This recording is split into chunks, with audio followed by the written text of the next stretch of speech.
vibe back in Bookish, a Booktube channel where a bi black girl who reads too much is surprisingly not dead, and also surprisingly hasn't abandoned the channel yet.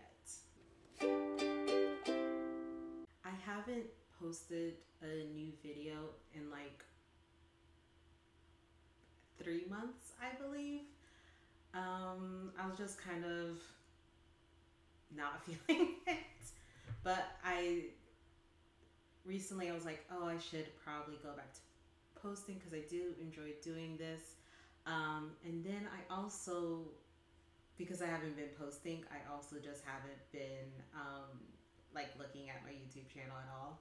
I noticed that one of my videos got 159 views, and I was like, oh, I'm so happy, because I always only expect like 5 people to view these, so I think like about 150 is pretty impressive, at least for as far as I was expecting.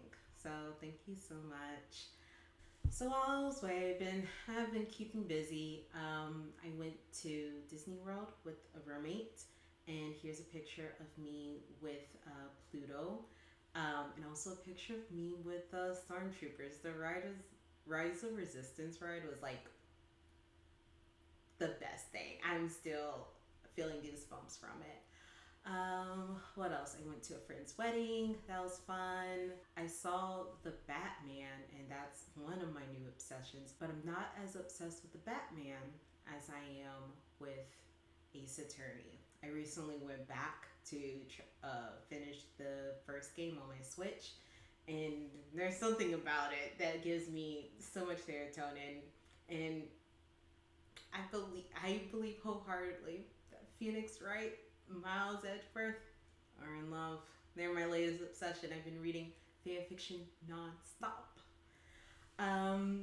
I have finished the last book for the Shadow and Bone trilogy, so that should be my next video. And I also plan on doing another like bonus video that I'm really excited to start doing.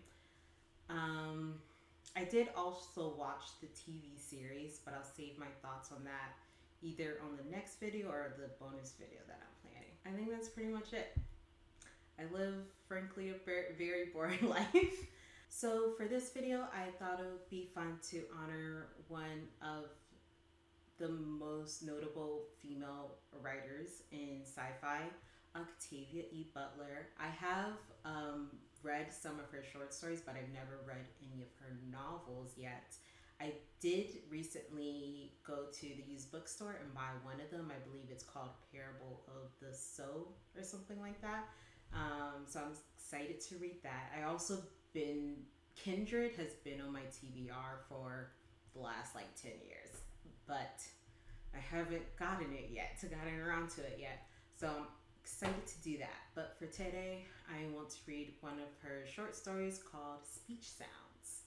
There was trouble aboard the Washington Boulevard bus. Rye had expected trouble sooner or later in her journey. She had put off going until loneliness and hopelessness drove her out. She believed she might have one group of relatives left alive, a brother and his 2 children 20 miles away in Pasadena. That was a day's journey one way, if she were lucky. The unexpected arrival of the bus as she left her Virginia road home had seemed to be a piece of luck until the trouble began. 2 young men were involved in a disagreement of some kind, or, more likely, a misunderstanding. They stood in the aisle, grunting and gesturing at each other, each in his own uncertain T-stance as the bus lurched over the potholes. The driver seemed to be putting some effort into keeping them off balance. Still, their gestures stopped just short of contact, mock punches, hand games of intimidation to replace lost curses. People watched the pair, then looked at one another and made small, anxious sounds. 2 children whimpered. Rye sat a few feet behind his disputants and across from the back door. She watched the 2 carefully, knowing the fight would begin when someone's nerve broke or someone's hand slipped or someone came to the end of his limited ability to communicate. These things could happen anytime. One of them happened as the bus hit an especially large pothole, and one man, tall, thin, and sneering, was thrown into his shorter opponent. Instantly, the shorter man drove his left fist into the disintegrating sneer. He hammered his larger opponent as though he neither had nor needed any weapon other than his left fist. He hit quickly enough, hard enough to batter his opponent down before the taller man could regain his balance or hit back even once. People screamed or squawked in fear. Those nearby scrambled to get out of the way. Three more young men roared in excitement and gestured wildly. Then, somehow, a second dispute broke out between two of these three. Probably one inadvertently touched or hit the other. As the second fight scattered frightened passengers, a woman shook the driver's shoulder and grunted as she gestured toward the fighting. The driver grunted back through bared teeth. Frightened, the woman drew away. Rye, knowing the methods of bus drivers, braced herself and held on to the crossbar of the seat in front of her. When the driver hit the brakes, she was ready, and the combatants were not. They fell over seats and onto screaming passengers, creating even more confusion. At least one more fight started. The instant the bus came to a full stop, Rye was on her feet, pushing the back door. At the second push, it opened and she jumped out, holding her pack in one arm. Several other passengers followed, but some stayed on the bus. Buses were so rare and irregular now, people rode when they could, no matter what. There might not be another bus today or tomorrow. People started walking, and if they saw a bus, they flagged it down. People making intercity trips like rides from Los Angeles to Pasadena made plans to camp out or risked seeking shelter with locals who might rob or murder them. The bus did not move, but Rye moved away from it. She intended to wait until the trouble was over and get on again. But if there was shooting, she wanted the protection of a tree. Thus, she was near the curb when a batter flew forward on the other side of the street, made a U-turn, and pulled up in front of the bus. Cars were rare these days, as rare as severe shortage of fuel and of relatively unimpaired mechanics could make them. Cars that still ran were as likely to be used as weapons as they were to serve as transportation. Thus, when the driver of the Ford beckoned to Rye, she moved away warily. The driver got out, a big man, young, neatly braided with dark, thick hair. He wore a long overcoat and look of wariness that matched Rye's. She stood several feet from him, waiting to see what he would do. He looked at the bus, now rocking with the combat inside, then at the small cluster of passengers who had gotten off. Finally, he looked at Rye again.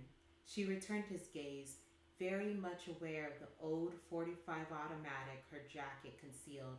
She watched his hands. He pointed with his left hand toward the bus. The dark-tinted windows prevented him from seeing what was happening inside. His use of the left hand interested Rye more than his obvious question. Left-handed people tended to be less impaired, more reasonable and comprehending, less driven by frustration, confusion, and anger. She imitated his gesture, pointing toward the bus with her own left hand, then punching the air with both fists. The man took off his coat, revealing a Los Angeles Police Department uniform, complete with a battoon and service revolver. Rye took another step back from him. There was no more LAPD, no more any large organization, governmental or private. There were neighborhood patrols and armed individuals. That was all. The man took something from his coat pocket, then threw the coat into the car. Then he gestured Rye back toward the rear of the bus. He had something made of plastic in his hand. Rye did not understand what he wanted until he went to the rear door of the bus and beckoned her to stand there. She obeyed, mainly out of curiosity.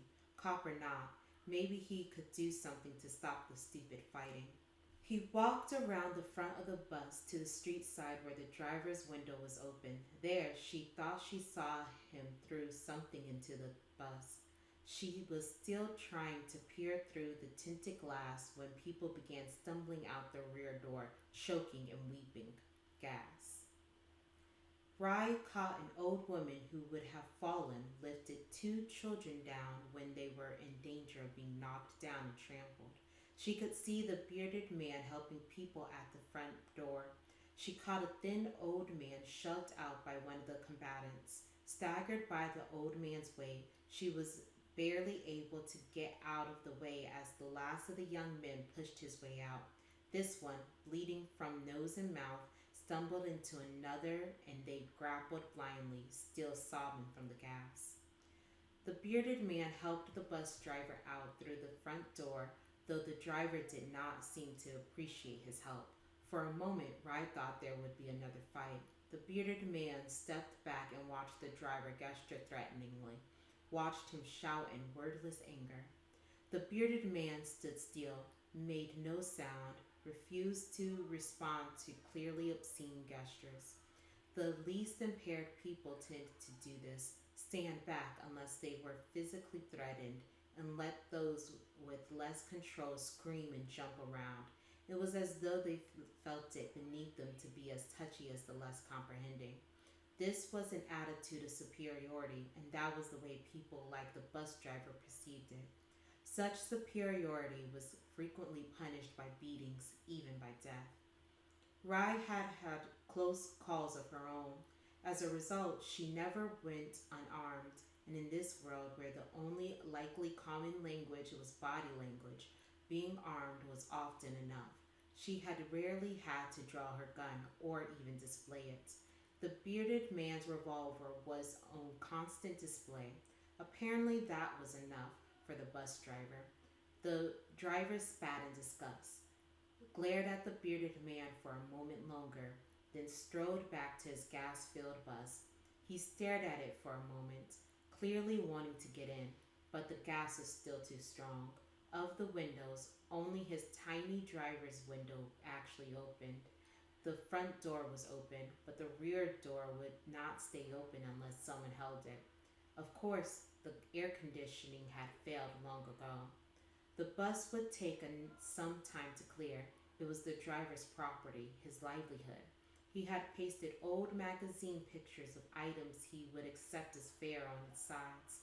Then he would use what he collected to feed his family or to trade. If his bus did not run, he did not eat. On the other hand, if the inside of his bus was torn apart by senseless fighting, he would not eat very well either. He was apparently unable to perceive this. All he could see was that it would be some time before he could use his bus again. He shook his fist at the bearded man and shouted. There seemed to be words in his shout, but Rye could not understand them. She did not know whether this was his fault or hers. She had heard so little coherent human speech for the past 3 years, she was no longer certain how well she recognized it, no longer certain of the degree of her own impairment. The bearded man sighed. He glanced toward his car, then beckoned to Rye. He was ready to leave, but he wanted something from her first. No, he wanted her to leave with him. Risk getting into his car when, in spite of his uniform, law and order were nothing, not even words any longer. She shook her head in a universally understood negative, but the man continued to beckon. She waved him away. He was doing what the least impaired rarely did, drawing potentially negative attention to another of his kind. People from the bus had begun to look at her. One of the men who had been fighting tapped another on the arm, then pointed from the bearded man to Rye, and finally held up the first 2 fingers of his right hand as though giving 2/3 of a Boy Scout salute. The gesture was very quick, its meaning obvious even at a distance. She had been grouped with the bearded man. Now what? The man who had made the gesture started toward her. She had no idea what he intended, but she stood her ground. The man was half a foot taller than she was, and perhaps 10 years younger. She did not imagine she could outrun him, nor did she expect anyone to help her if she needed help. The people around her were all strangers. She gestured once, a clear indication to the man to stop. She did not intend to repeat the gesture. Fortunately, the man obeyed. He gestured obscenely, and several other men laughed. Loss of verbal language had spawned a whole new set of obscene gestures.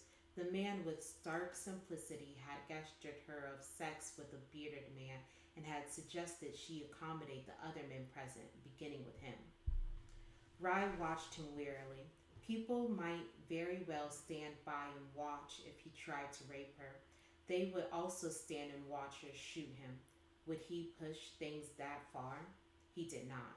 After a series of obscene gestures that brought him no closer to her, he turned contemptuously and walked away. And the bearded man still waited. He had removed his service revolver, holster and all. He beckoned again, both hands empty. No doubt his gun was in the car within easy reach, but his taking it off impressed her. Maybe he was all right. Maybe he was just alone. She had been alone herself for 3 years. The illness had stripped her, killing her children one by one, killing her husband, her sister, her parents. The illness, if it wasn't illness, had cut even the living off from one another. As it swept over the country, people hardly had time to lay blame on the Soviets, though they were falling silent along with the rest of the world. On a new virus, a new pollutant, radiation, divine retribution. The illness was stroke swift in the way it cut people down and stroke like in some of its effects, but it was highly specific. Language was always lost or severely impaired. It was never regained. Often there was also paralysis, intellectual impairment, death. Rai walked toward the bearded man, ignoring the whistling and applauding of two of the young men and their thumbs up signs to the bearded man. If he had smiled at them or acknowledged them in any way, she would most certainly have changed her mind. If she had let herself think of the possible deadly consequences of getting into a stranger's car, she would have changed her mind. Instead, she thought of the man who lived across the street from her. He rarely washed since his bout with the illness, and he had gotten into the habit of urinating wherever he happened to be. He had 2 women already, one tending each of his large gardens. They put up with him in exchange for his protection. He had made it clear that he wanted Rai to become his 3rd woman. She got into the car and the bearded man shut the door. She watched as he walked around to the driver's door, watched for his sake because his gun was on the seat beside her. The bus driver and a pair of young men had come a few steps closer. They did nothing, though, until the bearded man was in the car. Then one of them threw a rock. Others followed his example, and as the car drove away, several rocks bounced off harmlessly. When the bus was some distance behind them, Rai wiped sweat from her forehead and lounged to relax. The bus would have taken her more than halfway to Pasadena, and she would have had only 10 miles to walk. She wondered how far she would have to walk now, and wondered if walking a long distance would be her only problem. At Figueroa in Washington, where the bus normally made a left turn, the bearded man stopped and looked at her and indicated that she should choose a direction. When she directed him left and he actually turned left, she began to relax. If he was willing to go where she directed, perhaps he was safe. As they passed blocks of burnt, abandoned buildings, empty lots, and wrecked or stripped cars, he slipped a gold chain over his head and handed it to her. The pendant attached to it was a smooth, glassy black rock, obsidian. His name might be Rock or Peter or Black, but she decided to think of him as obsidian. Even her sometimes useless memory would retain a name like obsidian. She handed him her own symbol, a pin in the shape of a large golden stalk of wheat. She had bought it long before the illness and silence began.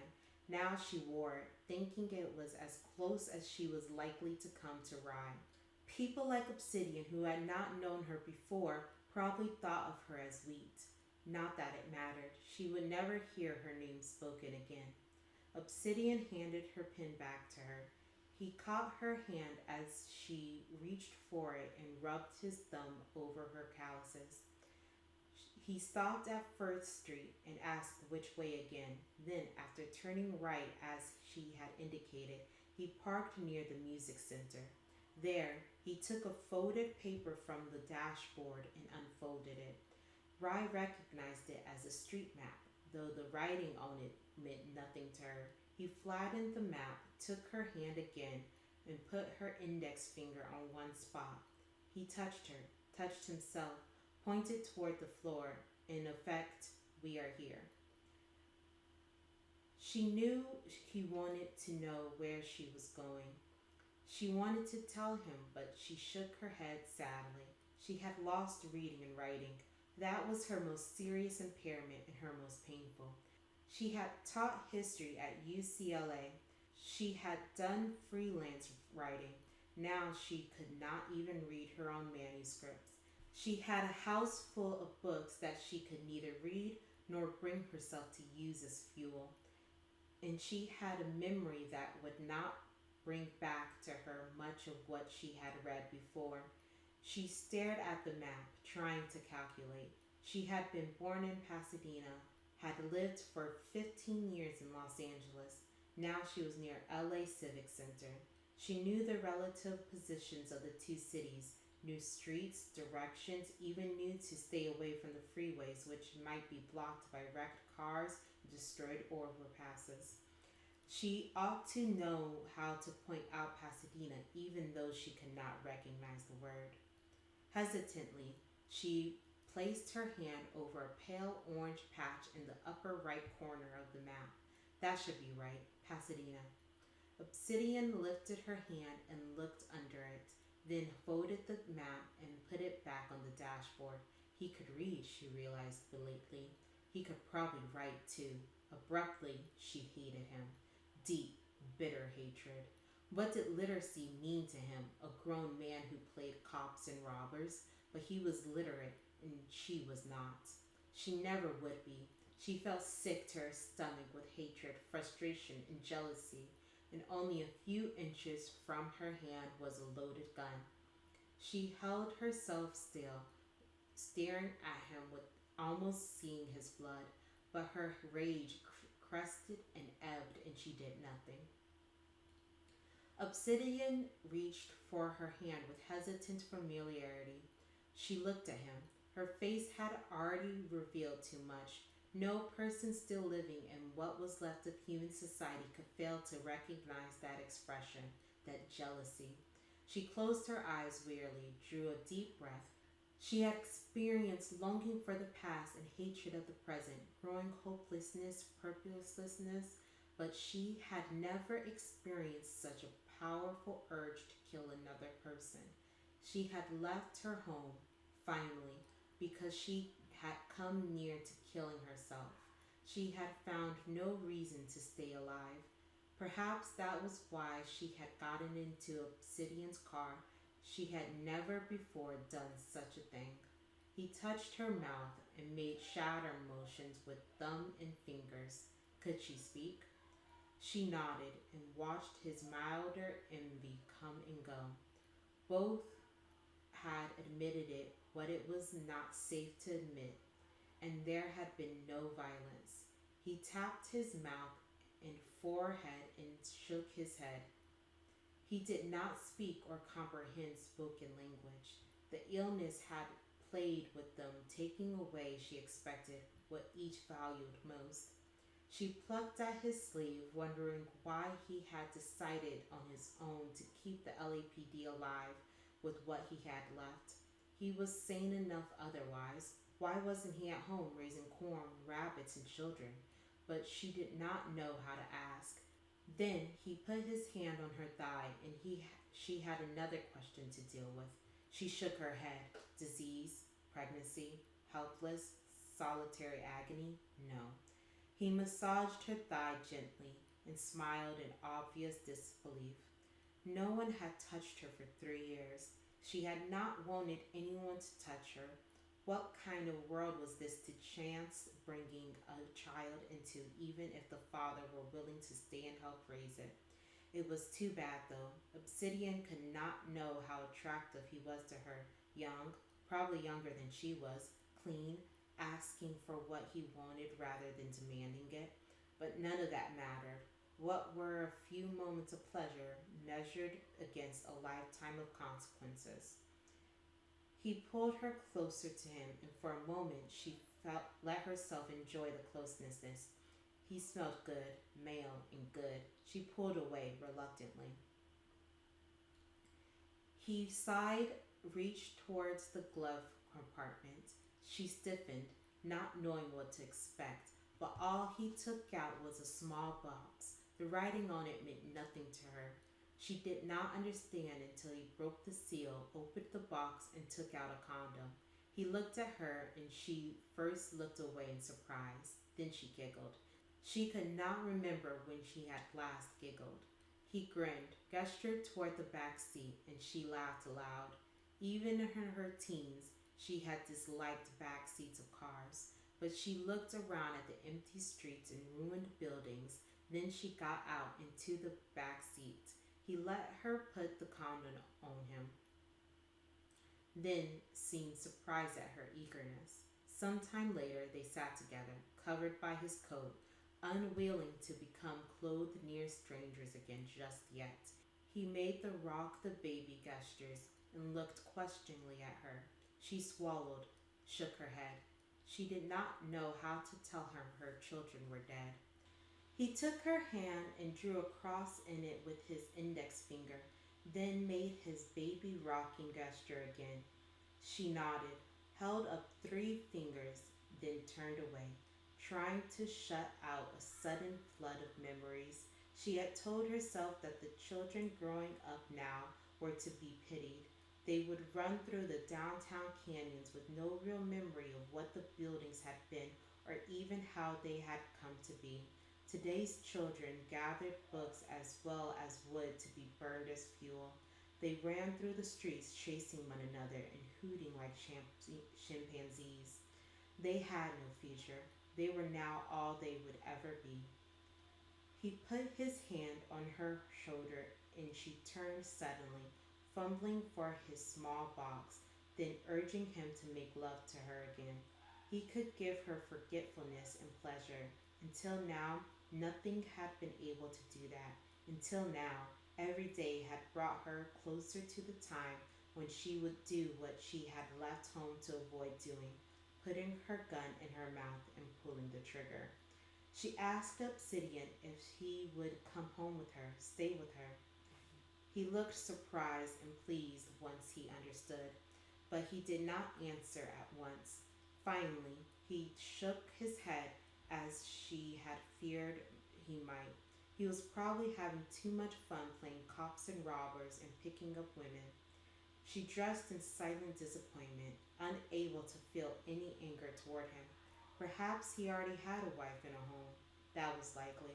The illness had been harder on men than on women, had killed more men, had left male survivors more severely impaired. Men like Obsidian were rare. Women either settled for less or stayed alone. If they found an Obsidian, they did what they could to keep him. Ryek suspected he had someone younger, prettier keeping him. He touched her while she was strapping her gun on and asked with a complicit series of gestures whether it was loaded. She nodded grimly. He patted her arm. She asked once more if he would come home with her, this time using a different series of gestures. He had seemed hesitant. Perhaps he could be courted. He got out into the front seat without responding. She took her place in front again, watching him. Now he plucked at his uniform and looked at her. She thought she was being asked something, but did not know what it was. He took off his badge, tapped it with one finger, then tapped his chest. Of course. She took the badge from his hand and pinned her wheat stalk to it. If playing cops and robbers was his only insanity, let him play. She would take him, uniform and all. It occurred to her that she might eventually lose him to someone he would meet as he had met her, but she would have him for a while. He took the street map once again, tapped it, pointed vaguely northeast towards Pasadena, and then looked at her. She shrugged, tapped his shoulder, then her own, and held up her index and second fingers tight together just to be sure. He grasped the two fingers and nodded. He was with her. He took the map from him and threw it onto the dashboard. He pointed back southwest, back toward home. Now she did not have to go to Pasadena. Now she could go on having a brother there and two nephews, three right handed males. Now she did not have to find out for certain whether she was as alone as she feared. Now she was not alone. Obsidian took Hill Street south and Washington west, and she leaned back, wondering what it would be like to have someone again. With what she had scavenged and what she had preserved and what she grew, there was easily enough food for them. There was certainly room enough in a four-bedroom house. He could move his possessions in. Best of all, the animal across the street would pull back and possibly not force her to kill him. Obsidian had drawn her closer to him, and she had put her head on his shoulder when suddenly he braked hard, almost throwing her out off the seat. Out of the corner of her eye, she saw that someone had run across the street in front of the car. One car in the street, and someone had to run in front of it. Straightening up, Rice saw that the runner was a woman, fleeing from an old frame house to a boarded up storefront. She ran silently, but the man who had followed her a moment later shouted what sounded like garbled words as he ran. He had something in his hand, not a gun, a knife perhaps? The woman tried a door, found it locked, and looked around desperately. Finally snatched up a fragment of glass broken from the storefront window. With this, she turned to face her pursuer. Rye thought she would be more likely to cut her own hand than to hurt anyone else with the glass. Obsidian jumped from the car, shouting. It was the first time Rye had heard his voice, deep and hoarse from disuse. He made the same sound over and over the way some speechless people did. Da, da, da. Rye got out of the car as Obsidian ran toward the couple. He had drawn his gun. Fearful, she drew her own and released the safety. She looked around to see who else might be attracted to the scene. She saw the man glance at Obsidian, then suddenly lunge at the woman. The woman jabbed his face with her glass, but he caught her arm and managed to stab her twice before Obsidian shot him. The man doubled, then toppled, clutching his abdomen. Obsidian shouted, then gestured Rye over to help the woman. Rye moved to the woman's side, remembering that she had little more than bandages and antiseptic in her pack. But the woman was beyond help. She had been stabbed with a long, slender boning knife. She touched Obsidian to let him know the woman was dead. He had bent to check the wounded man who lay still and also seemed dead. But as Obsidian looked around to see what Rye wanted, the man opened his eyes. Face contoured, he seized Obsidian's just holstered revolver and fired. The bullet caught Obsidian in the temple and he collapsed. It happened just that simply, just that fast. An instant later, Rye shot the wounded man as he was turning the gun on her, and Rye was alone with 3 corpses. She knelt beside Obsidian, dry-eyed, frowning, trying to understand why everything had suddenly changed. Obsidian was gone. He had died and left her, like everyone else. 2 very small children came out of the house from which the man and the woman had run, a boy and a girl, perhaps 3 years old. Holding hands, they crossed the street toward Rye. They stared at her, then edged past her and went to the dead woman. The girl shook the woman's arm as though trying to wake her. This was too much. Rye got up, feeling sick to her stomach with grief and anger. If the children began to cry, she thought she would vomit. They were on their own, those 2 kids. They were old enough to scavenge. She did not need any more grief. She did not need a stranger's children who would grow up to be hairless shrimps. She went back to the car. She could drive home at least. She remembered how to drive. The thought that obsidian should be buried occurred to her before she reached the car, and she did vomit. She had found and lost the man so quickly. It was as though she had been snatched from comfort and security and given a sudden, inexplicable beating. Her head would not clear. She could not think. Somehow she made herself go back to him, look at him. She found herself on her knees beside him with no memory of having knelt. She stroked his face, his beard. One of the children made a noise, and she looked at them, at the woman who was probably their mother. The children looked back at her, obviously frightened. Perhaps it was their fear that reached her finally.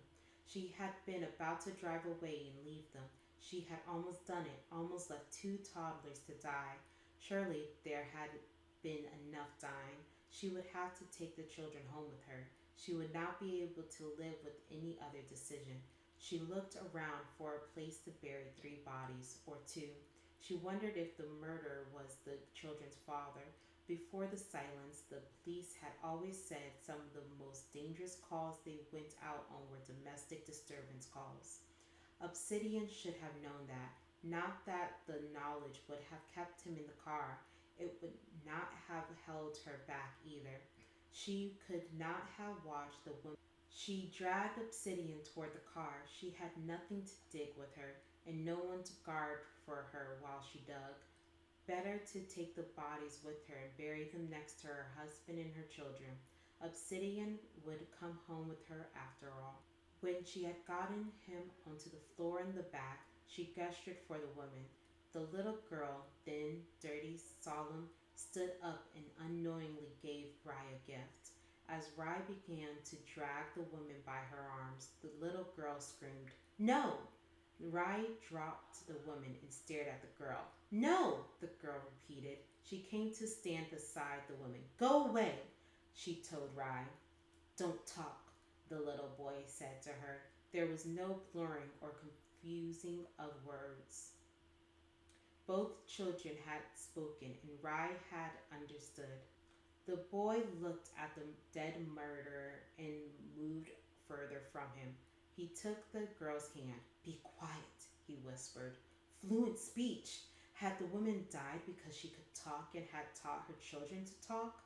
Had she been killed by a husband's festering anger or by a stranger's jealous rage? And the children, they must have been born after the silence. Had the disease run its course then? Or were these children simply immune? Certainly, they had had time to fall sick in silence. Rye's mind leaped ahead. What if children of 3 or fewer years were safe and unable to learn language? What if they all needed were teachers and protectors? Rye glanced at the dead murderer. To her shame, she thought she could understand some of the passions that must have driven him, whoever he was: anger, frustration, hopelessness, insane jealousy. How many more of him were there? People willing to destroy what they could not bear, what they could not have. Obsidian had been the protector, had chosen the role for who knew what reason. Perhaps putting on an obsolete uniform and patrolling the empty streets had been what he had did instead of putting a gun into his mouth. And now that there was something worth protecting, he was gone.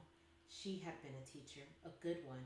She had been a protector too, though only of herself. She had kept herself alive and when she had no reason to live.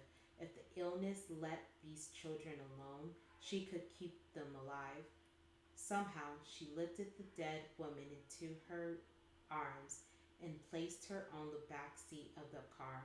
The children began to cry, but she knelt on the broken pavement and whispered to them, fearful of frightening them with the harshness of her long unused voice. "It's all right," she told them. "You're going with us too. Come on." She lifted them both, one in each arm. They were so light.